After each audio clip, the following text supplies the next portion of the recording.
sandwich is practically an American institution. It is a basic essential for lunch boxes, parties, and picnics. As far as these boys are concerned, well, hamburgers and hot dogs are their idea of a really good meal. But there are sandwiches and sandwiches. When Sally Gasco and her mother bring guests home for a late snack after a movie, they have something special in the way of a sandwich in mind. Sally calls it tuna rarebit. Let's watch how she makes it.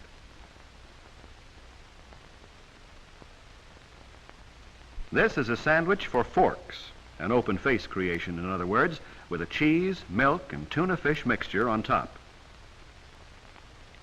The basis will be rye bread, Mother's idea. She found that the spicy caraway flavor made a good contrast to the bland fish and cheese. So the edges won't harden and curl when toasted, and so they'll be easier to eat later. She cuts them lightly with a knife. Sally puts a cube, about a square inch, of butter into the top of a double boiler. A little butter finds its way into a great many dishes in this kitchen, not only for flavor, but as a blending agent.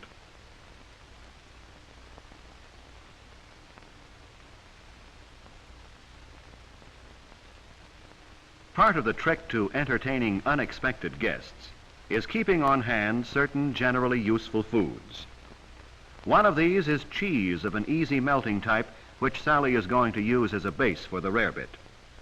To speed the melting, she cuts this into slices in the milk and butter mixture, while Mother butters the bread. The simmer flame keeps the water boiling gently while the cheese is melting, so that Sally can go on to other tasks.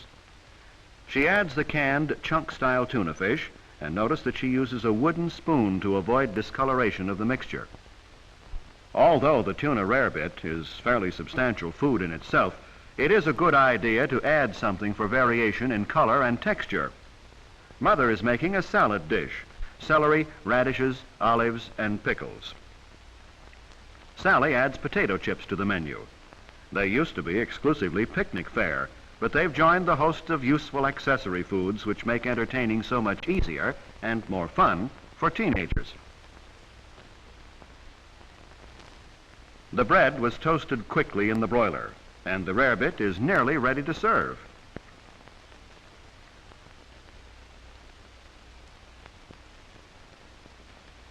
Let's see, what will be the beverage? Mother thinks she'll give the guests a choice of Coke or milk. When you can offer guests a choice easily, it's a gracious gesture. Now it's time to serve. 2 slices of toast are neatly arranged on each plate, and the filling, or perhaps we should say covering, goes on top. Sally knows you should serve cream dishes with extra caution. An effective carelessness here is no asset. Mother is a great believer in the aesthetic value of parsley, and of course it's good to eat, too. Now a touch of Tabasco for color and a taste surprise, and there's tuna rarebit a la Sally Gasco. As we said, there are sandwiches and sandwiches. A wise young homemaker using good techniques and equipment and a little imagination can turn a sandwich into festive fare.